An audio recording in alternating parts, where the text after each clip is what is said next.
حکمرانوں اور حکمرانوں کے اوپر خاموشی سے حکمران کرنے والوں کے وہ ٹارگٹ پر تھیں۔ محترمہ فاطمہ جناح ارلی مارننگ اٹھنے کی عادی تھی، اس صبح اٹھتے ہی کچھ فوراً نہیں کھاتی پیتی تھی، زندگی اسٹیک پہ لگی ہوئی ہے، ان کی خطرہ ہے، ان کو ٹارگٹ پر ہیں وہ۔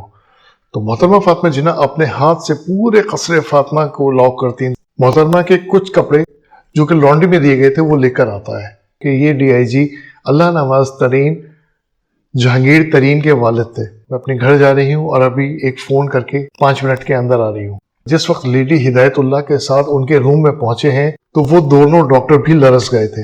لکھنے والوں نے لکھا ہے کہ یہ تینوں خواتین وہ تھیں جن سے اللہ رب العزت نے اس معاملے کو باہر نکال کر لانا تھا۔ میر ظفر اللہ خان جمالی جو اب ہم میں نہیں ہیں، محترمہ فاطمہ جناح کے باڈی گارڈ ہوا کرتے تھے۔ کینیڈا میں ایک صاحب سے میری ملاقات ہوئی کیونکہ میری وہاں پہ اس معاملے میں بیٹھکیں ہوتی تھی، تو ان کو گردن سے دبا کے تھپڑوں کی بارش کی گئی تھی ان پہ، اور کسی بات پہ انہوں نے ضد بحث کی ہوگی تو خنجر یا کوئی بھی تیزدار آلہ جو قاتل اپنے ساتھ لایا تھا وہ اس نے ان کے رائٹ سائڈ پہ گلے پہ ہٹ کیا تھا، 4 انچ تھا۔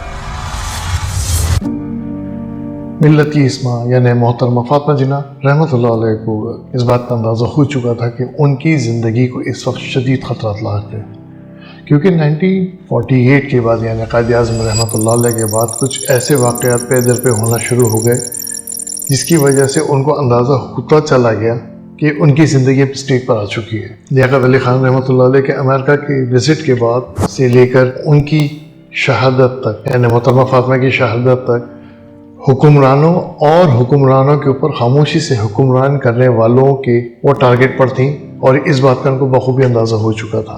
اور اس وقت کی ایک مشہور شخصیت میر زاہد حسین اس بات کا برملا اظہار کر چکے ہیں کہ وہ جانتے تھے کہ اسٹیبلشمنٹ کے کرتا دھرتاؤں کے ٹارگٹ پر کون سے 3 اہم شخصیات ہیں، جن میں سے ایک محترمہ فاطمہ جناح تھی۔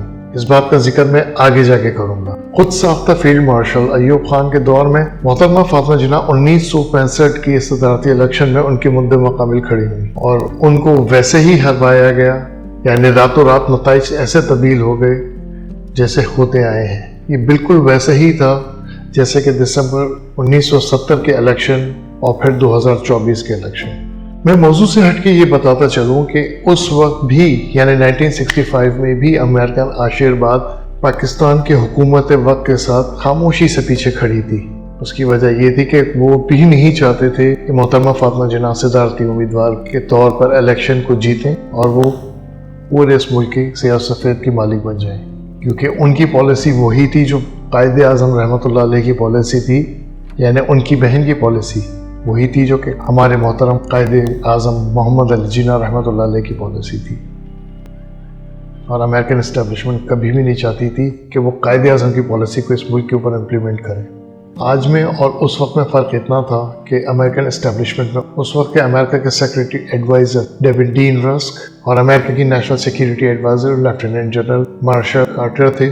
بعد میں 1970 کے الیکشن کے وقت ہنری کیسنجر امریکہ کے سیکرٹری ایڈوائزر تھے، جنہوں نے مغربی پاکستان میں یحییٰ خان کی پیٹھ ٹھوکی تھی، اور 2024 کے الیکشن میں جو تھے وہ آپ کو سب کو معلوم ہے۔ 8 جولائی 1967 کی شام ہے جب محترمہ فاطمہ جناح قائد اعظم کے معتمد خاص اور حیدرآباد دکن کے سابق وزیر لائق علی خان کی بیٹی کی شادی میں شرکت کے لیے گئی تھی۔ خوب حشاش بشاش تھیں، بہترین ان کی صحت تھی۔ وہاں پہ جتنے بھی لوگ اٹینڈنٹ تھے اس شادی کے سب اس بات کی گواہی دیتے ہیں کہ بالکل وہ فٹ فاٹ تھیں، کوئی ان کے اندر کوئی ایسی پرابلم نہیں تھی جس کو کہا جائے کہ ان کو ہارٹ اٹیک اچانک ہو سکتا ہے۔ یہ آج کا زمانہ تو تھا نہیں جیسے الٹی سیدھی چیزیں کھا پی کے وہ اچانک ہارٹ اٹیک ہو جائے یا ہارٹ فیل ہو جائے۔ انہوں نے شادی کی تقریب سے 8 بجے روانہ ہونا تھا، مگر کچھ تقریبات کی معاملات کی وجہ سے وہ تھوڑی سی اور لیٹ ہو گئیں۔ 11 بجے وہ کلفٹن میں واقع اپنے قصر فاطمہ میں پہنچی۔ میں پھر یہاں پہ بتاتا چلوں، یہ آج کا محٹہ پیلس ہے جس کو میں قصر فاطمہ ہی کہوں گا، اور اس کو قصر فاطمہ ہی کہنا چاہیے، کیونکہ اس زمانے کے اخبارات کو اگر آپ اٹھا کے دیکھیں گے تو محٹہ پیلس کو قصر فاطمہ ہی لکھا گیا ہے، جس کو بعد میں چینج کیا گیا۔ محترمہ فاطمہ جناح رات کو تقریباً 11 بجے کے قریب اپنے گھر پہنچی، یعنی قصر فاطمہ۔ اس کے بعد وہ اپنے کمرے میں جاتی ہیں۔ یہاں پر میں اپنے دیکھنے والوں کو ایک بات بتاتا چلوں کہ قصر فاطمہ میں محترمہ فاطمہ جناح اکیلی رہتی تھیں۔ کبھی کبھار ان کی بہن آ جاتی تھی یا ان کا بیٹا اکبر آ جاتے تھے، مگر اس رات محترمہ اکیلی تھیں۔ ملازم پورا دن کام کر کے رات کو چلے جاتے تھے۔ محترمہ فاطمہ جناح کو بہت اچھی طرح پتا تھا کہ ان کی زندگی اسٹیک پہ لگی ہے، ان کی خطرہ ہے، ان کو ٹارگیٹ پر ہیں وہ۔ تو محترمہ فاطمہ جناح اپنے ہاتھ سے پورے قصر فاطمہ کو لاک کرتی تھیں اور چابیوں کا گچھا ہمیشہ اپنے پاس رکھتی تھیں۔ ان کی عادت تھی کہ رات کو سونے سے پہلے ایک ایک دروازے کو چیک کرتی تھیں، ان کو لاک کرتی تھیں اور پھر اپنے کمرے کے دروازے کو لاک کر کے، یعنی دروازے کو اندر سے بند کر کے کنڈی لگا کے، ڈریسنگ کے اندر سے ایک دروازہ ان کی باہر ٹیرس پہ یا باہر کی بیلکونی پہ جاتا تھا، جس سے باہر لان کا نظارہ کیا جاتا تھا، اس دروازے کو بھی وہ لاک کرتی تھیں اور اندر ڈریسنگ کا دروازہ جو کہ ان کے بیڈ روم میں کھلتا تھا اس کو بھی وہ بند کر کے لاک کر کے پھر اپنے بستر پہ سونے جاتی تھیں۔ وہ اتنی محتاط تھیں۔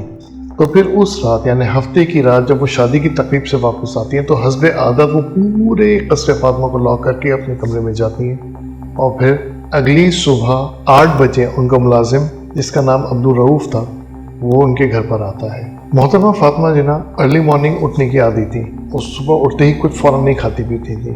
ان کا ملازم آتا تھا عبدالرؤف، اس کے بعد آنے کے بعد وہ اپنی چیزیں پریپیئر کرتا تھا، مگر اس کو گھر کے اندر آنے کے لیے محترمہ فاطمہ جناح خود نیچے آ کے چابی نہیں دیتی تھی، بلکہ وہ ان کے بیڈ کے پیچھے جو کھڑکی تھی وہاں سے یا ٹیرس کا دروازہ کھول کے وہ اس کو چابی کا گچھا نیچے پھینکنی تھی اور پھر وہ قصر فاطمہ کے مین انٹرنس کا دروازہ کھول کے پھر وہ اندر آتا تھا۔ محترمہ فاطمہ جناح کا دروازہ تو اندر سے لاک ہوتا تھا، وہ جب تیار ہو کے ناشتے کے لیے جاتی تھیں نیچے تبھی وہ اپنا دروازہ کھول کے وہ نیچے جاتی تھیں۔ باقی تمام انسٹرکشنز وہ اوپر گیلری سے ہی یا کھڑکی سے ہی عبدالرؤف کو دے دیتی تھیں۔ عبدالرؤف کے بعد آنے والا کوک اس حساب سے ناشتہ تیار کر دیتا تھا، کیونکہ عبدالرؤف دیگر ملازمین کا ہیڈ تھا۔ اگلی صبح عبدالرؤف محترمہ کے کچھ کپڑے جو کہ لانڈری میں دیے گئے تھے وہ لے کر آتا ہے۔ صبح 8 بجے حسب معمول وہ وہاں پہ موجود تھا، مگر محترمہ کی نہ کھڑکی کھلی نہ ہی ٹیرس کا دروازہ۔ عبدالرؤف کو تو علم تھا کہ محترمہ شادی کی تقریب میں گئی ہوئی ہیں اور آج اتوار کا دن ہے۔ اس نے یہی سمجھا کہ وہ محترمہ شاید کافی تھک گئی ہوں گی تو وہ آرام کرنے کی غرض سے ان کی آنکھ نہیں کھلی۔ تقریباً 10 بجے تک تمام ملازمین آ چکے تھے، مگر محترمہ فاطمہ جناح کے کمرے سے کوئی آواز نہیں تھی، کوئی دروازہ نہیں کھلا۔ ان لوگوں نے تھوڑا اور ویٹ کیا، ان کی ہمت نہیں تھی کیونکہ محترمہ کی ایک پرسنالٹی ایسی تھی جس میں ایک روب تھا۔ قائد اعظم کی بہن تھی تو ڈیفینیٹلی وہ کچھ اثرات ان کے پاس آئے تھے، ان کے اوپر بھی تھے۔ انتظار کرتے کرتے تقریباً 1 بجنے والا تھا، یہ لوگ سب پریشان ہو گئے۔ جیسے ہی ظہر کی اذانیں شروع ہوئیں تو عبدالرؤف پریشان ہو کے محترمہ فاطمہ جناح کی بہت ہی قریبی دوست جو ان کے پڑوس میں ہی تھی، لیڈی ہدایت اللہ، جن کو بیگم صغرا ہدایت اللہ کے نام سے تاریخ جانتی ہے، ان کے پاس وہ بھاگا گیا اور جا کے تمام معلومات بتائی۔ بیگم ہدایت اللہ کانپتی بھاگتی دوڑتی اس کے ساتھ آئیں تو انہوں نے دیکھا کہ یہ سارے ملازمین باہر لان میں بیٹھے ہوئے ہیں، مین گیٹ سے تو اندر آ چکے تھے، جو اس باؤنڈری وال کی مین گیٹ سے یہ لوگ سب اندر ہی تھے، مگر اندر جو رہائشی بلڈنگ کا دروازہ تھا بڑا وہ نہیں کھلا تھا اور اسی کے انتظار میں وہ چابی کا گچھا وہ ملتا تو دروازہ کھولتے۔ لیڈی ہدایت اللہ کی سمجھ میں اس وقت کچھ نہیں آیا، ان سب نے ان کو آوازیں دی مگر کوئی جواب نہیں آیا۔ آخر میں طے یہ کیا گیا کہ اس انٹرنس کا دروازہ کو توڑا جائے۔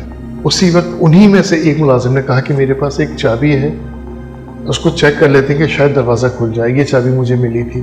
اس نے وہ چابی وہاں دی اور اس دروازے پہ لگائی گئی اور اتفاق کی بات ہے اس سے وہ مین انٹرنس کا یعنی عمارت کے اندر مین انٹرنس کا دروازہ کھل گیا۔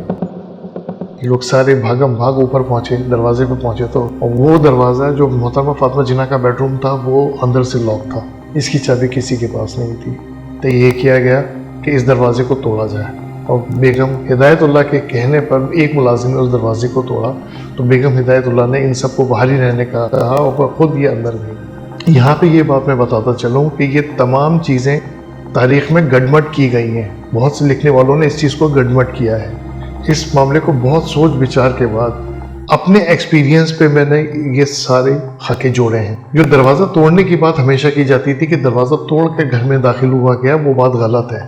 دروازہ توڑ کے داخل گھر میں نہیں ہوا گیا تھا، وہ چابی سے ہی کھلا تھا. جبکہ اوپر کے کمرہ جو کہ محترمہ کا کمرہ تھا، اس کے دروازے کو توڑا گیا تھا. کیونکہ اس معاملے کو بہت کانسپیریسی تھیوری کے طور پر پیش کیا گیا اور فیکٹس کو نظر انداز کیا گیا، جو کہ میں نے اپنی پچھلی ویڈیو میں ذکر کیا. قصر فاطمہ کے بارے میں ڈسکس کی اور وہاں پہ 1974 کا ایک واقعہ بیان کیا. یہ ابھی 1967 کی بات ہو رہی ہے. 1974 کا واقعہ میں نے پہلے ایک ویڈیو میں بیان کیا ہے. جس نے نہیں دیکھا ہے وہ اس کلپ پہ جا کے دیکھ لے. اس پیلس کا، قصر فاطمہ کا پہلے وقوع میں نے اس میں بیان کیا تھا، جہاں پہ ایک بچے نے ایک بہت ہی بوڑھی خاتون کے ساتھ ملاقات کی تھی، اور اس بوڑھی خاتون نے کیا کہا تھا وہ بھی ایک مسٹری کا حصہ ہے اور وہ اکثر لوگوں کو نہیں پتا. اب ہم واپس آتے ہیں قصر فاطمہ میں محترمہ فاطمہ جناح کے روم کی، کہ ان کے دروازے کو توڑ کر لیڈی ہدایت اللہ اندر گئی اور تمام ملازمین کو باہر رکنے کا اشارہ کیا، کیونکہ ان کو اندازہ نہیں تھا کہ محترمہ اندر پتہ نہیں کس حالت میں ہو. وہ اندر جاتی ہیں اور چند ہی لوگوں میں گھبرا کر باہر واپس آتی ہیں. اس کے بعد دروازے کو وہ بند کر کے ملازمین کو کہتی ہیں کہ تم لوگ نیچے چلو. وہ تمام ملازمین کو لے کے نیچے جاتی ہیں، ان کو باہر ٹھہرنے کا کہتی ہیں. اس کے بعد ان کو کہتی ہیں کہ میں اپنے گھر جا رہی ہوں اور ابھی ایک فون کر کے 5 منٹ کے اندر آ رہی ہوں. تمام ملازمین نیچے ویٹ کرتے ہیں اور وہ اپنے گھر جاتی ہیں. بیگم سغرا ہدایت اللہ اپنے گھر پہنچنے کے بعد 4 کالیں کرتی ہیں. پہلی کال وہ کرتی ہیں کمشنر کراچی کو، جن کا نام دربار علی تھا، اور یہ بہت خاص آدمی تھا ایوب خان کا. دوسرا وہ فون کرتی ہیں CMH کے ڈاکٹر کرنل قاسم کو، جنہیں کرنل جعفری کے نام سے بھی جانتے ہیں. ایک اور فون کرتی ہیں وہ تیسرا، وہ فون جاتا ہے CMH کے ہی ڈاکٹر کرنل شاہ کے پاس. اور پھر چوتھا فون وہ کرتی ہیں اپنی ایک رشتہ دار کو، ایک خاتون کو، جن کا نام تھا نور الصبا، تاکہ وہ ان کی سپورٹ کے لیے فوراً پہنچیں. وہ بھی قریبی رہتی تھیں، وہ بھی چند ہی لوگوں میں ان کے ساتھ آ کے جوائن ہو گئیں. بیگم سغرا ہدایت اللہ کا جیسے ہی فون کمشنر کراچی کو پہنچا، یعنی دربار علی کے پاس پہنچا، تو دربار علی نے فوراً کال کی اس وقت کے DIG اللہ نواز ترین صاحب، جو محترمہ فاطمہ جناح کے گھر کے بہت ہی قریب رہتے تھے. یہاں پہ یہ بات بتاتا چلوں کہ یہ DIG اللہ نواز ترین جہانگیر ترین کے والد تھے. اس فون کی گفتگو کے بعد DIG کراچی فوراً اپنے گھر سے نکلے اور کمشنر کراچی بھی اپنے گھر سے نکلے. ان کی قصر فاطمہ پہنچنے تک کوئی بھی خبر باہر نہیں نکلی تھی، اور یہ وقت تقریباً 1:45 کے قریب تھا. یہاں پہ یہ بات بتاتا چلوں کہ محترمہ فاطمہ جناح اور قائد اعظم رحمۃ اللہ علیہ، جنہیں ہماری قوم یہی سمجھتی ہے کہ صرف یہ شاید 2 ہی بہن بھائی تھے، ایسا نہیں ہے. یہ ٹوٹل 7 بہن بھائی تھے، 4 بہنیں اور 3 بھائی. ان کے بارے میں ایک بڑی تفصیلی ویڈیو میں قائد اعظم کے دادا سے لے کے سٹارٹ کر کے ان کی فیملی ہسٹری کے بارے میں بتانا چاہوں گا. اگر آپ چاہتے ہیں اس بارے میں ڈسکس کروں تو کائنڈلی مجھے پلیز کمنٹس میں ضرور بتائیے گا. قائد اعظم کی فیملی یا محترمہ فاطمہ جناح کی فیملی ہندوستان اور بیرون ملک میں پھیلی ہوئی تھی. یعنی یہ بہن بھائی جو کراچی میں موجود تھے، ان کو فوراً اطلاع دی گئی. یہ اطلاع کس نے دی یہ کہیں نہیں لکھا، کچھ نہیں پتا. میرا گمان ہے کہ شاید لیڈی ہدایت اللہ نے ہی ان کی بہنوں کو مطلع کیا تھا.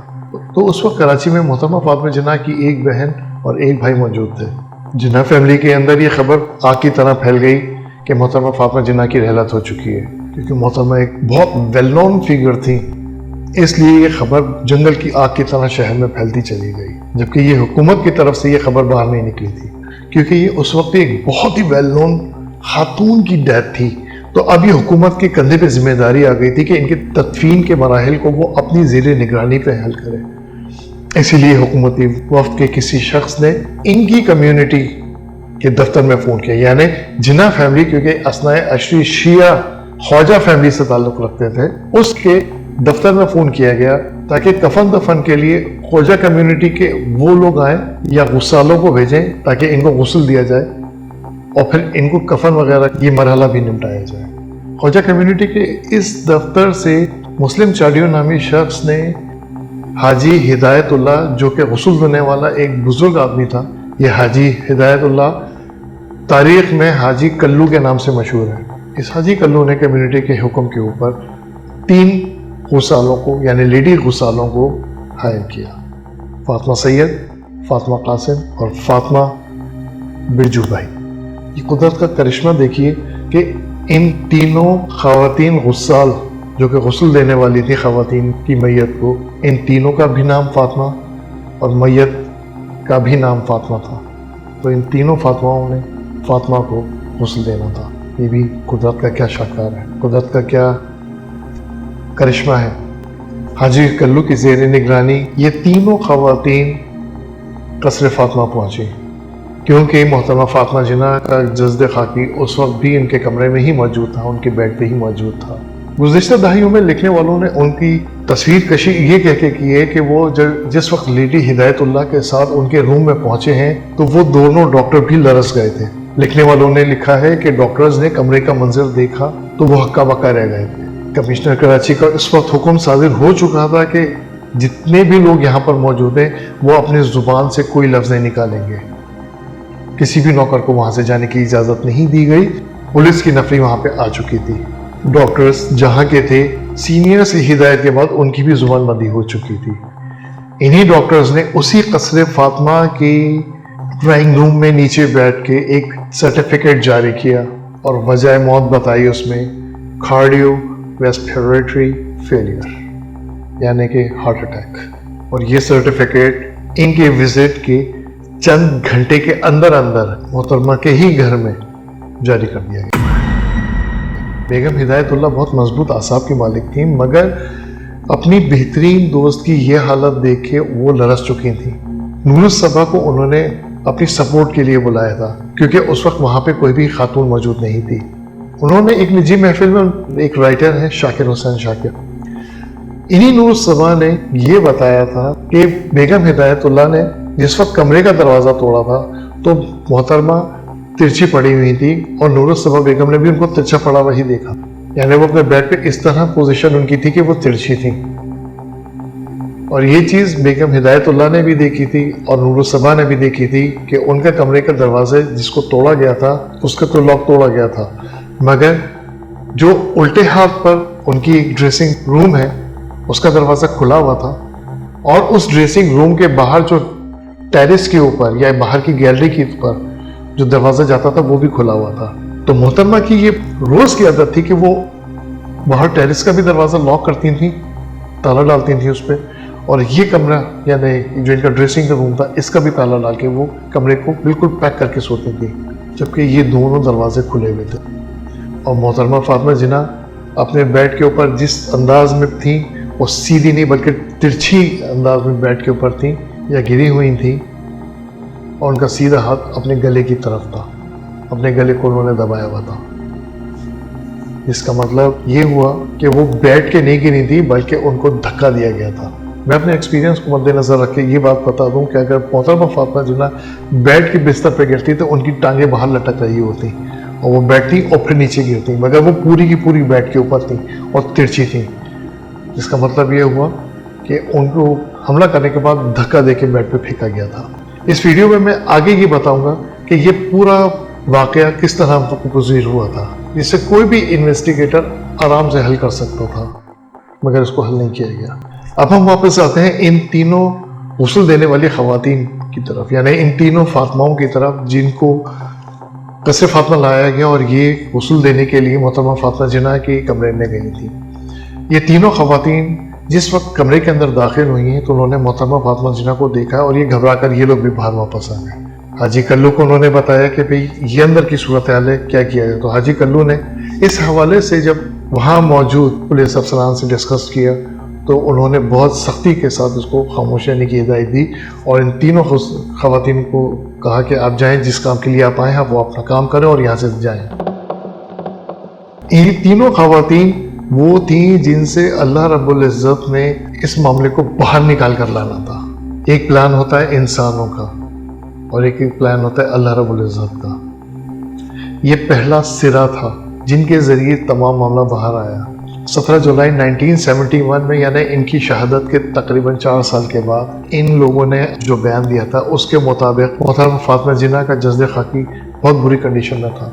بری چٹی محترمہ فاطمہ جناح جو نیچرلی ڈیتھ کے بعد مزید سفید پڑ جاتی، ان کا جسم نیلا پڑ چکا تھا. ان کے رائٹ گال کے اوپر، سیدھے گال کے اوپر یا دائیں گال کے اوپر شدید سوجن کا نشان تھے اور انگلیوں کے نشان تھے، جیسے ان کے چہرے پہ تھپڑوں کی بارش کی گئی تھی. ان کے گلے کے اوپر ہاتھ کا نشان تھا جیسے ان کے گلے کو دبایا گیا ہے. میرے ماموں تھے جو ان کے ساتھ تھے، شوکت حیات خان، مسلم لیگ کی طرف سے، وہ قسم اٹھا کے کہتے تھے کہ ان کے نیک کے مارکس تھے اور اسٹرنگولیشن. ان کی گردن کی رگیں تنی ہوئی تھیں اور اس کے علاوہ ان کے گھٹنوں پہ چوٹ کے نشان تھے اور ان کے جسم کے اوپر کئی جگہ پہ جا بجا نیل تھے جیسے ان کو بہت بری طرح مارا گیا ہو. گردن پر سیدھی طرف 4 انچ کا ایک کٹ تھا جسے خون بہہ کے جم ہو چکا تھا اور اس زخم کو دھاگے سے سیا گیا تھا. اور اس کے علاوہ سیدھی طرف ان کے پیٹ کے اندر ایک بہت باریک سا سوراخ تھا جیسے کسی نے کوئی چیز ماری ہے، باریک سا سوا یا کوئی چیز ماری ہے، اور اس جگہ سے خون، پیپ اور ایک عجیب سا مادہ نکل رہا تھا جو بہت بدبو کر رہا تھا. خون اور اس کی بدبو کی وجہ سے خراب سی اسمیل کمرے کی فضا کے اندر موجود تھی. یہ تمام باتیں فاطمہ سید نے بتائی تھیں اور فاطمہ سید کا کہنا یہ تھا کہ محترمہ فاطمہ جناح کے پورے کپڑے خون سے تربدر تھے اور اس کے علاوہ ان کا بیڈ شیٹ وہ بھی خون سے لال ہو رہا تھا. انہوں نے نہ چاہتے ہوئے بھی وہیں پہ غسل دیا، میت کو کفن پہنایا اور اس کے بعد یہ تینوں باہر آ کے پھر انہوں نے احتجاج کی کوشش کی. وہاں پہ موجود حکومتی عہدیداروں میں سے کسی ایک نے ان کو دھمکی دی کہ منہ بند رکھنا، ایک تو تمہارا بھی حشر یہی ہوگا، یہ کہہ کے ان کو وہاں سے چلتا کر دیا گیا. فاطمہ سید ان تینوں غسل دینے والی خواتین میں زیادہ سمجھدار تھی. اس نے جاتے جاتے یہ کہا کہ محترمہ فاطمہ جناح کی قمیص اور وہ خون آلود چادر جو سامان وہ اپنے ساتھ لے کر آئی تھی غسل دینے کے لیے اس تھیلے کے اندر رکھ کے وہ چلتی بنی، یا پھر جاتے جاتے وہ اپنے ساتھ لے گئی تاکہ اگر کبھی ضرورت پڑے تو وہ ایویڈنس کے طور پر وہ اس چیز کو آگے پیش کرے. مگر ان کو بعد میں دھمکی دی گئی تھی جس کی وجہ سے وہ ڈر گئی اور پھر وہ اندر پیچ و تاب ہی کھاتی رہ گئی. اور پھر 1971 میں 17 جنوری 1971 میں عدالت کے سامنے اس کے بیانات کو ثبوت کے طور پر پیش کیا گیا. اب میں اپنے ایکسپیرینس کے تحت اس تمام معاملے کی منظر کشی کرتا ہوں. یہ اوپن اینڈ شٹ کیس تھا اور بہت آسانی کے ساتھ اس میں قاتل تک پہنچا جا سکتا تھا، مگر لٹرلی یہاں پہ ثبوتوں کو مٹایا گیا. یہاں پر کوئی فوٹوگرافی نہیں کی گئی جو کہ اس زمانے میں بھی کسی بھی قتل کی انویسٹیگیشن کی فوٹوگرافی کی جاتی ہے، فورنسک کیا جاتا ہے، وہ کچھ بھی نہیں ہوا. کوئی پوسٹ مارٹم نہیں ہوا. اگلے چند گھنٹے کے اندر ان کی ڈیتھ سرٹیفکیٹ بھی بنا کے پیش کر دیا گیا جس میں ہارٹ اٹیک شو کیا گیا. یہ سب کچھ ایسے ہی نہیں تھا بلکہ اس کے پیچھے پوری ایک لابی تھی. محترمہ فاطمہ، جو مجھے لگتا ہے اور جتنا میرا دماغ کام کرتا ہے اور جتنا میں اس سین کو منظر کشی کر سکتا ہوں، وہ یہ ہے کہ محترمہ فاطمہ جناح جس وقت اپنے کمرے میں آئی ہیں تو وہ قاتل جو بھی تھا وہ اس وقت وہاں پہ پہلے سے موجود تھا اور وہ انتظار کر رہا تھا کہ محترمہ فاطمہ جناح اندر آئیں اور وہ ان پہ حملہ کرے. محترمہ فاطمہ جناح نے جیسے ہی اپنا دروازہ لاک کیا ہے ان پہ اسی وقت حملہ ہوا ہے. محترمہ فاطمہ جناح ایک بوڑھی خاتون تھیں، انہوں نے ریزسٹ کرنے کی کوشش کی تو اس میں ان کو مارا پیٹا گیا، ان کو مکے اور لاتے مارے گئے جس میں وہ بار بار گری اور اس کی وجہ سے ان کی گھٹنے چھلے ہیں. ان کے گھٹنے چھلنے کی گواہی اس فاطمہ سید نے دی تھی. محترمہ فاطمہ جناح کمرے میں موجود فرنیچر سے بھی ٹکرائی ہیں جس کے نشانات ان کے جسم پہ نیل کی شکل میں موجود تھے.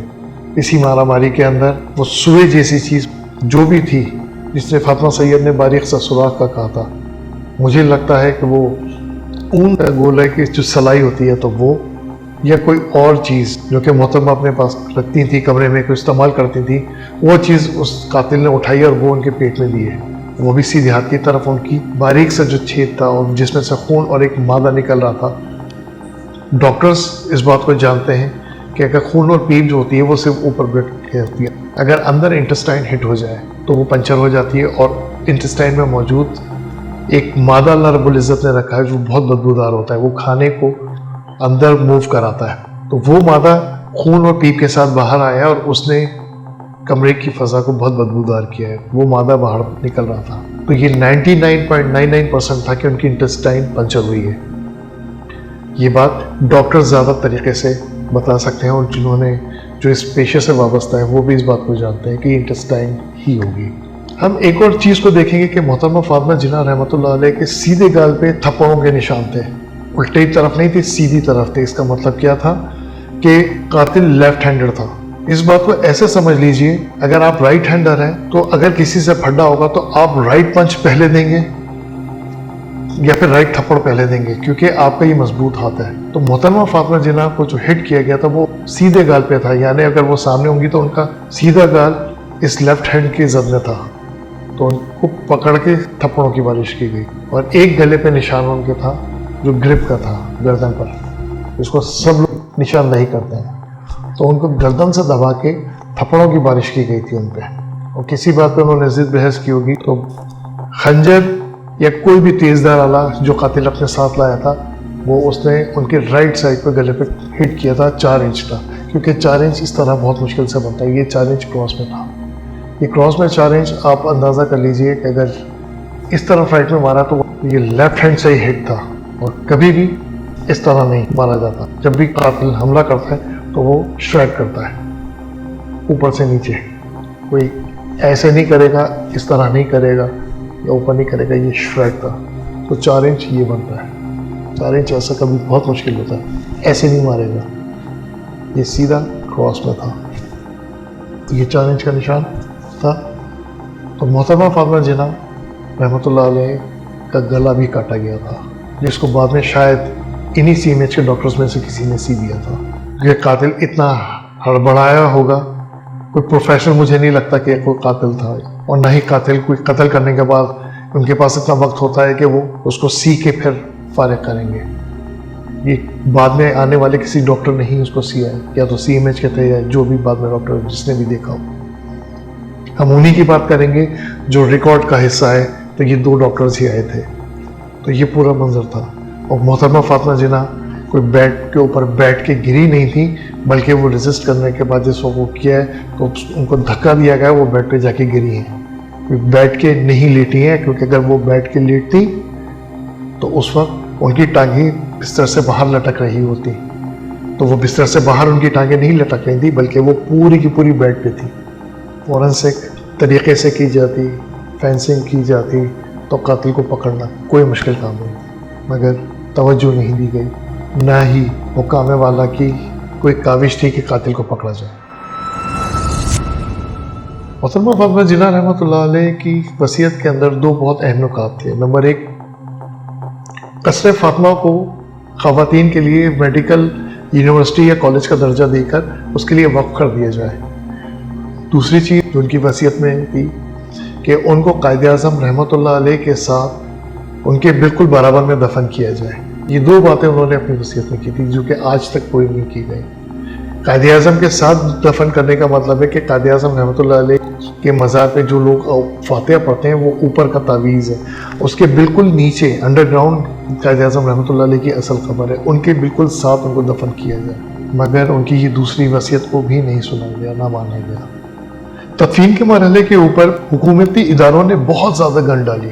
10 جولائی تک پورے پاکستان میں خبر پھیل چکی تھی کہ محترمہ فاطمہ جناح کو شہید کر دیا گیا ہے، کیونکہ یہ غسل دینے کا عمل اور یہ تمام معاملات یہ ہو رہے تھے 9 جولائی کو، یعنی اتوار کے دن۔ اب بات ہو رہی ہے پیر کے دن کی، تو بہت زیادہ معاملات یہ خراب ہو چکے تھے، لوگ جاننا چاہ رہے تھے کہ کیا معاملہ ہوا ہے، حشاش بشاش محترمہ فاطمہ جناح کس طرح ایک دم اچانک اعلان کر دیا گیا کہ ان کا انتقال ہو گیا ہے، ان کو ہارٹ اٹیک ہو گیا ہے۔ 10 جولائی کو پورا پاکستان جانتا تھا کہ محترمہ فاطمہ جناح مادر ملت، اس قوم کی ماں، اب ان میں نہیں تھی، پورا پاکستان غمزدہ تھا سوائے چند ایلیٹ فیملیز کے۔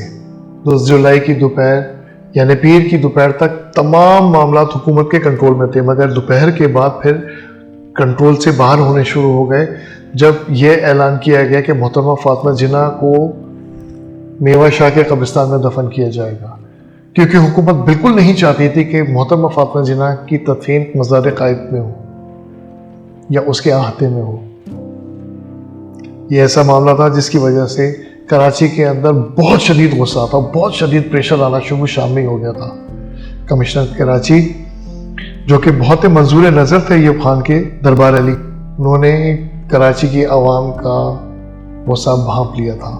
ڈی آئی جی صاحب، کمشنر کراچی اور اصفہانی، یہ تینوں مستقل رابطے میں رہے اور کسی طرح اس معاملے کو ٹیکل کر لیں، مگر کراچی کے عوام اس پہ راضی نہیں تھے۔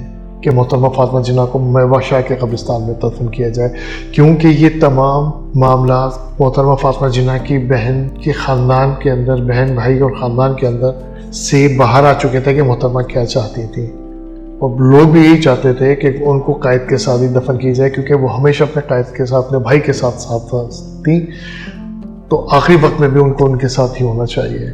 مگر ایوان بالا اور اقتدار کے پجاریوں کو یہ منظور ہی نہیں تھا کہ محترمہ فاطمہ جناح کو وہاں پہ دفن کیا جائے۔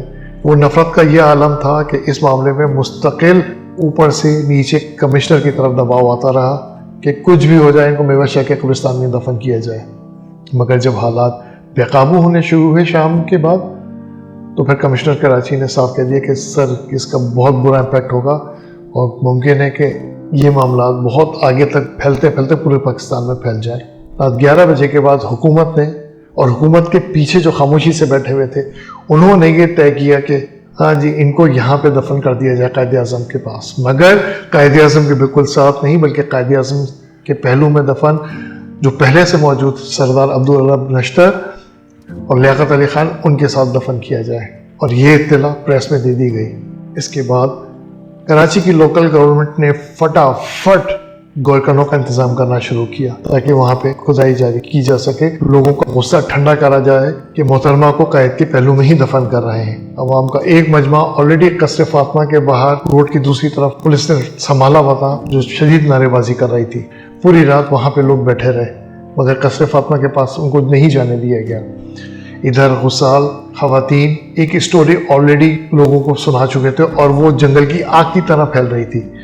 یہاں پر میں ایک بہت اہم کردار جس کو تاریخ بھول چکی ہے اور اس پہ گفتگو نہیں کی جاتی ہے، عبدالغنی کی ہے۔ عبدالغنی یہ وہ گورکن تھا جس نے قائد اعظم رحمۃ اللہ علیہ، سردار عبدالرب نشتر اور لیاقت علی خان، ان کی قبروں کو کھودا تھا۔ یہ جس علاقے میں ان کی قبریں ہیں یہ بہت پہاڑی سخت چٹانیں ہیں، یہاں پہ اتنا آسان قبر کو کھودنا نہیں ہوتا، اٹ ٹیکس ٹائم، وقت لگتا ہے قبر کے کھودنے میں۔ جیسے ہی عبدالغنی کو اطلاع ملی کہ محترمہ فاطمہ جناح، جو خود بھی محترمہ کو بہت پسند کرتا تھا، اس نے ایک لمحہ ضائع کیے بغیر فوراً اپنے ساتھ تقریباً 20 آدمیوں کو لیا اور محترمہ کی فاطمہ جناح کی قبر کو قائد اعظم کے قریب ترین کھودنے کی کوشش کرنا شروع کیا، اور اس نے محترمہ کی قبر کو جہاں پہ حکام نے اشارہ بتایا تھا کہ ان کو یہیں کرنا ہے، اس نے وہ جگہ چنی جو کہ تھوڑی قائد اعظم کے قریب تھی، اسی احاطے کے اندر 120 فٹ دور قائد اعظم کی لحد سے محترمہ کی قبر ہے، جبکہ حکام تھوڑا اور پیچھے چاہتے تھے۔ عبدالغنی نے لمحہ بھی ضائع نہیں کیا اور 12 گھنٹے لگاتار اس جگہ پہ قبر کھودی، کیونکہ یہ پتھری زمین تھی۔ اس سے سمجھداری یہ کی کہ اس سے پہلے کہ حکام بالا کی طرف سے کوئی نیا آرڈر آ جائے اور پھر یہ آرڈر چینج ہو جائے اور پھر محترمہ کو میوہ شاہ کی طرف ڈائیورٹ کیا جائے، اس سے پہلے قبر کھود دو۔ پوری رات یہ بندہ لگا رہا اور اگلے 12 گھنٹے تک بغیر رکے ہوئے رات کے وقت میں ہی قبر کھودتے کھودتے صبح تک انہوں نے اس قبر کو کھود دیا۔ یہ قبر 6 فٹ گہری اور 3 فٹ چوڑی ہے، جس میں محترمہ فاطمہ جناح کو تدفین کے لیے لیا گیا۔ میں ویڈیو کے اس مقام پر آپ لوگوں کا بہت بہت شکریہ ادا کرنا چاہتا ہوں کہ آپ نے میری ویڈیو کو یہاں تک دیکھا۔ میں ویڈیو کو اسکرپٹ کی طرح پڑھتا نہیں ہوں، بلکہ میرے پاس کچھ پوائنٹس ہوتے ہیں جن کو میں اپنے سامنے لکھ لیتا ہوں، اور ان پوائنٹس کو دیکھ کے پھر میں اس کے اوپر اپنے دل سے ساری بات بتاتا ہوں۔ میں کوئی اسکرپٹ کو رٹو طوطے کی طرح کر کے نہیں کرتا، تو میرے الفاظوں میں کہیں کہیں غلطی بھی ہو جاتی ہے، جس کے لیے میں معذرت چاہتا ہوں، کیونکہ میں اپنی ہر ویڈیو کے اندر اپنے دل سے بات کرنا چاہتا ہوں۔ جو دماغ اور دل کے اندر میری بات ہوتی ہے ان کو الفاظوں میں ڈال کے میں آگے پیش کر دیتا ہوں۔ مانیٹائز ہونا نہ ہونا یہ تو اللہ رب العزت کی مرضی کے تحت ہوگا، مجھے مانیٹائزیشن کی فکر نہیں ہے، مگر کچھ سچ حقائق میں چاہتا ہوں کہ وہ میری زندگی میں آپ تک پہنچ جائیں، تو اس کی میں کوشش کرتا ہوں۔ بہت بہت شکریہ، آپ لوگ میری ویڈیو کو پسند کر رہے ہیں۔ حالانکہ یہ چینل میرا 5 سال سے ہے اور میں اس پہ اتنی محنت نہیں کر رہا تھا اور نہ ہی کرتا ہوں، کیونکہ اس کی ایڈیٹنگ وغیرہ سب خود ہی مجھے کرنی پڑتی ہے، تمام چیزیں میں ہی کرتا ہوں، میں نے کسی کو ہائر نہیں کیا، ورنہ میں ان چیزوں کا پروفیشنل ہوں۔ یہ میری اپنی ایفرٹس ہوتی ہیں جو میں اپنے فارغ اوقات میں بیٹھ کے کرتا ہوں، اسی لیے میری ویڈیو کئی دن کے بعد آتی ہیں۔ بہت بہت شکریہ آپ کی سپورٹ کا۔ آپ اگر لائک کریں گے تو وہ چیز مجھے سپورٹ کرتی ہے کہ واقعی لوگوں نے پسند کیا. ویسے ہی آپ کی مرضی ہے کہ آپ مجھے سبسکرائب کریں یا نہ کریں. Thank you. اب ہم واپس چلتے ہیں محترمہ فاطمہ جناح کی طرف. پیر کے دن 10 جولائی واپس اسی شام جس وقت عوام کا رد عمل آ رہا تھا اور پریشر بلڈ اپ ہو رہا تھا، اور ابھی ایوان بالا نے یہ طے نہیں کیا تھا کہ ان کو میوہ شاہ میں دفن کیا جائے یا قائد اعظم کے پہلو میں ان کی تدفین ہوگی. ابھی یہ طے نہیں ہوا تھا. کینیڈا میں ایک صاحب سے میری ملاقات ہوئی کیونکہ میری وہاں پہ اس معاملے میں بیٹھکیں ہوتی تھی. کینیڈا کے اخبارات میں اکثر لکھتا رہا ہوں، تو میری وہاں کی اردو ادب اور اردو سے پاکستانی کمیونٹی کے اندر کافی آنا جانا رہا ہے. وہ پھر میری جاب نیچر ایسی تھی کہ میرا ملنا ملانا بہت ہوتا تھا. لطافت علی صدیقی ایک صاحب جو کینیڈا میں رہتے ہیں، ان سے میری ملاقات کئی سالوں پہلے ہوئی تھی. لطافت علی صدیقی اس وقت کے ایک معروف ادارے کے جونیئر رپورٹر تھے، اور ان کو اس معروف ادارے کے جو بانی تھے انہوں نے قصر فاطمہ بھیجا کہ ذرا چیک کر کے آؤ کہ اس وقت کیا صورتحال ہے. یہ اس وقت یاد آئیے کہ اس وقت نوجوان جونیئر رپورٹر تھے یہ، اور کراچی بیسڈ آفس پہ یہ کام کرتے تھے. یہ جب قصر فاطمہ کے قریب پہنچتے تو وہ دیکھتے ہیں کہ پولیس کے 2 ٹرک جس پہ برف کی سلیں لدی ہوئی تھیں وہ اندر جا رہی تھیں. بائی دا وے یہ بات لطافت علی صدیقی صاحب نے مجھے خود بتائی تھی، اور بہت ساری ایسی چیزیں جو میں آن دا ریکارڈ نہیں بتا سکتا، اور ان میں سے بہت ساری چیزیں دبے الفاظوں میں انہوں نے اپنی کتاب ہزاروں انکشافات کے اندر بھی تحریر کی ہیں. میں جو چیز کتاب میں موجود نہیں ہے اور جو میں بتا سکتا ہوں وہ میں آپ کو بتا رہا ہوں. لطافت علی صدیقی اس ٹرک کے پیچھے پیچھے خاموشی کے ساتھ اندر داخل ہوئے. لطافت علی صدیقی نے مجھے بتایا تھا، بلکہ ہمارے ساتھ اور بھی افراد بیٹھے ہوئے تھے، ہمیں بتایا تھا کہ اندر گئے اور ایک بہت ہی سینئر پولیس افسر کے ساتھ انہوں نے محترمہ کے قتل کے شبہ کو بنیاد بنا کر ایک کراس کوشچن کیا. اس پولیس افسر نے ان کو بہت غصے سے گھورا اور اپنا ہاتھ ہولسٹر پہ رکھ کے کہا کہ میں تمہیں 10 تک گنتا ہوں، تم مجھے یہاں پہ نظر نہیں آنا. اور بہت خوفناک نظروں کے ساتھ اس نے گنتی گننا شروع کی. تو لطافت علی صدیقی فرماتے ہیں، وہ بتاتے ہیں کہ میں نے وہاں سے کھسک جانا میں ہی حافظ جانی، کیونکہ اس کا اگلا جملہ یہ تھا کہ اگر تم 10 تک کی گنتی گننے کے بعد نہیں گئے تو فاطمہ جناح کے ساتھ تمہاری لاش اٹھے گی. یہ بتاتے ہیں کہ یہ واحد رپورٹر تھے جو کسی طرح اندر گھسائے تھے. وہ معاملہ تھوڑا بہت آپ کو ان کی کتاب کے اندر ہزاروں انکشافات جو ان کی کتاب ہے اس میں مل جائے گا، مگر وہ بہت کچھ اس میں موجود نہیں ہے. اب تک ایک FIR درج ہو چکی تھی، اور یہ FIR نواب اختر کی جانب سے درج کرائی گئی تھی، اور وجہ قتل یہ بتایا گیا تھا کہ انہوں نے صدارتی انتخابات میں حصہ لیا تھا اور ان کو خدشہ تھا کہ ان کو اسیسنیٹ کر دیا جائے گا. اس بنیاد کے اوپر وہ FIR درج کرائی گئی. مگر اس FIR کے چند گھنٹوں کے بعد کاؤنٹر ایک سیکنڈ FIR درج کرائی گئی جس میں شبہ یہ ظاہر کیا گیا کہ محترمہ کو قتل ان کی باورچی نے کیا ہے. اور اس سیکنڈ FIR کے درج ہوتے کے ساتھ ہی پہلی FIR غائب ہو گئی، اور فوراً اس سیکنڈ FIR کے بنیاد پر کمشنر کراچی نے یعنی دربار علی نے کراچی سٹی مجسٹریٹ خالد محمود کو تفتیش پر لگا دیا، اور یہ تفتیش 10 تاریخ کو شروع ہو چکی تھی. یہ جو انکوائری شروع ہوئی تھی اس کے ساتھ اگلے چند دنوں بعد کیا ہوا یہ میں آپ کو تھوڑی دیر کے بعد بتاتا ہوں. اب ہم آتے ہیں محترمہ فاطمہ جناح کی تدفین والے دن، یعنی کہ 11 جولائی کی صبح. عوام کو اجازت بالکل بھی نہیں تھی کہ ان کا دیدار کیا جا سکے. ایون قصر فاطمہ میں ان کی میت کا دیدار بھی بہت ہی قریبی لوگوں نے کیا. ان کے یہ آخری دیدار صرف چند افراد نے کیا. محترمہ فاطمہ جناح رحمۃ اللہ علیہ کی پہلی نماز جنازہ شیعہ مسلک کے تحت 8:30 بجے قصر فاطمہ میں ہی ادا کی گئی، اور اس میں بہت ہی قریبی ان کے رفقا تھے، بہت قریبی دوست تھے. حکومت کی طرف سے صرف 2 نام قابل ذکر تھے، پیر شریف الدین اور پاکستان نیوی کے ایڈمرل وسیم. DIG کراچی تیسرے افسر تھے اور کمشنر کراچی چوتھے. یہ 4 نام بہت اہم تھے جو کہ ان کی اس جنازے میں موجود تھے.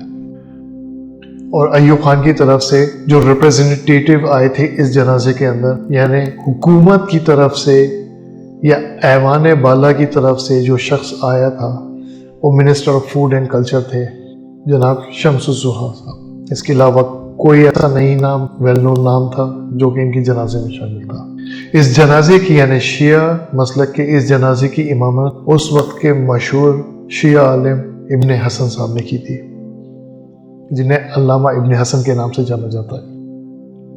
عوام کیونکہ قصر فاطمہ کے قریب تو نہیں تھی، مگر تھوڑے فاصلے پر ان کو پولیس نے روکا ہوا تھا، اور وہ ہزاروں کی تعداد میں اس وقت باہر سڑک پہ بیٹھے ہوئے تھے، انتظار کر رہے تھے ان کی میت کا۔ حکومت کی طرف سے اعلان کیا جا چکا تھا کہ پولو گراؤنڈ کے اندر صبح 9:30 بجے یا 10 بجے کے قریب ان کی نماز جنازہ وہاں ادا کی جائے گی، تو عوام وہاں پہ پہنچے، مگر عوام کی بہت بڑی تعداد اسی کلفٹن کے علاقے میں موجود تھی۔ محترمہ فاطمہ جناح کی میت جس وقت جنازہ پڑھا جا رہا تھا، اس وقت مسلم لیگ کے نیشنل گارڈ کے 4 جوان ان میت کو چاروں طرف سے گھیر کے رکھے ہوئے تھے، اور ان چاروں نے جنازے سے پہلے پاکستان کا قومی پرچم جب ان کے جنازے کے اوپر ڈالا یا بچھایا، تو وہاں موجود شرکاء جو ان سے بہت محبت کرتے تھے، انہوں نے پاکستان زندہ باد کے نعرے لگانے شروع کیے۔ اس نعروں کی گونج باہر بیٹھے ہوئے ان پاکستانی لوگوں کی بھی کانوں میں پہنچی جو کہ محترمہ فاطمہ جناح رحمۃ اللہ علیہ کی محبت میں وہاں پہ بیٹھے ہوئے تھے۔ انہوں نے بھی باہر پاکستان زندہ باد، قائد اعظم زندہ باد، مادر ملت زندہ باد کے نعرے لگانے شروع کر دیے، اور ان نعروں کی گونج کلفٹن میں رہنے والے آج بھی ان کے کانوں میں گونجتی ہے۔ ان نعروں کی گونج کے فوراً بعد اور لوگ آ کے جمع ہونا شروع ہو گئے۔ محترمہ فاطمہ جناح کا جب پہلا نماز جنازہ ہو گیا اور ان کی میت کو لے کے جانے کے لیے تیاری شروع کرنے لگے، تو یہ مجمع جو کئی ہزار پہ تھا وہ بڑھتے بڑھتے لاکھوں میں پہنچنا شروع ہو گیا۔ پولیس نے بہتر کوشش کی کہ کسی طرح یہ عوام پولو گراؤنڈ کی طرف موو ہو جائے تاکہ اس میت کو تیزی سے لے کے جایا جائے اور تدفین کی جائے، مگر عوام کا جلوس بڑھتے بڑھتے تقریباً 4 لاکھ پر پہنچ گیا جب الپائن اسٹون اسٹریٹ، جو کہ آج کی موجودہ زیبونسا اسٹریٹ ہے، وہاں پر یہ جلوس، یہ جنازے کا جلوس 4 لاکھ پہ پہنچ گیا تھا۔ آپ اندازہ کر سکتے ہیں کہ حکومت پہ اس وقت کیا پریشر ہوگا۔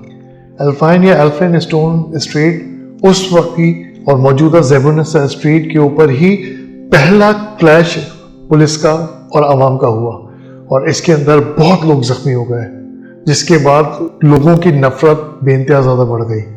جیسے تیسے یہ جلوس پولو گراؤنڈ پہنچا، اور پولو گراؤنڈ میں پہلے سے ہی لوگ موجود تھے، تو یہ جلوس تقریباً 6 لاکھ پر پہنچ گیا، اور یہ بات ریکارڈ کا حصہ ہے۔ یہ بات میں اپنے پاس سے کوئی بڑھا چڑھا کے نہیں بول رہا ہوں، آپ ریکارڈ اور پیچھے لکھی ہوئی کتابوں کو ہی پڑھ لیں تو آپ کو سامنے یہ سمجھ میں آ جائے گا کہ یہ معاملہ کیا ہو رہا تھا۔ دوسرا پھڈا یہاں اس وقت شروع ہوا جب محترمہ فاطمہ جناح کا دوسرا جنازہ صبح 10 بجے حکومتی ملا عالم مولانا بدایونی نے پڑھانے کی کوشش کی، مگر عوام کا غصہ دیکھ کے وہ اس کے بعد مفتی شفیع کو یعنی مولانا شفیع کو دعوت دی گئی اور انہوں نے محترمہ فاطمہ جناح کا جنازہ پڑھایا گیا۔ اس وقت بھی حکومت نے یہ پھڈا ڈالا کہ ان کے جنازے کو سنی طریقے سے پڑھایا جائے یا شیعہ طریقے سے پڑھایا جائے۔ اندازہ کر سکتے ہیں کہ ایوان بالا ان سے کتنی شدید نفرت کرتا تھا، اور ہر جگہ انہوں نے گند ڈالی، ہر جگہ گند ڈالی۔ رات کو انسٹرکشنز تمام اخبارات کے دفاتر میں تو آ چکی تھیں کہ اگلے دن محترمہ فاطمہ جناح کے لیے ہیڈ لائنز لگا دی جائے کہ ان کو قائد اعظم رحمۃ اللہ علیہ کے مزار کے احاطے میں دفن کیا جا رہا ہے تاکہ لوگوں کا غصہ ٹھنڈا پڑ سکے۔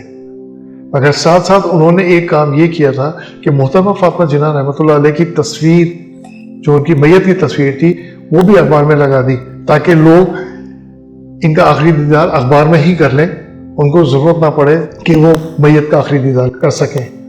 اس بات کے اوپر بھی پھر کلیش ہونا شروع ہوا۔ محترمہ فاطمہ جناح کے آخری دیدار کے لیے عوام پاگل ہو رہی تھی، وہ چاہتی تھی کہ محترمہ کا آخری دیدار کرے، مگر وہ دیدار کیوں کرائیں؟ کیونکہ ان کے تو چہرے پہ نشانات تھے۔ اب رہ گئی بات کہ اب پھر اخبار میں تصویر کیوں شائع کی گئی تھی۔ وہ تصویر آپ اگر غور کریں تو محترمہ فاطمہ جناح کی الٹے گال کی تصویر تھی، جو کہ بالکل کلیئر تھا، رائٹ گال کو چھپایا گیا تھا، یعنی کیمرے کا اینگل اس طرح لیا گیا تھا کہ ان کی تصویر کلیئر نہیں تھی، وہ پورا سامنے سے نہیں تھا بلکہ سائڈ ویو تھا ان کا۔ اور یاد رکھیے گا کہ تصویر اس وقت جس وقت کھینچی جاتی تھی تو وہ عکس ریورس ہوتا ہے، بظاہر تو وہ سیدھی طرف کا گال تھا مگر وہ بیسکلی وہ الٹی طرف کا گال تھا، کیونکہ تصویر فلپ ہوتی ہے۔ اس زمانے کی ٹیکنالوجی کے حوالے سے اگر میں بات کروں تو لوگوں نے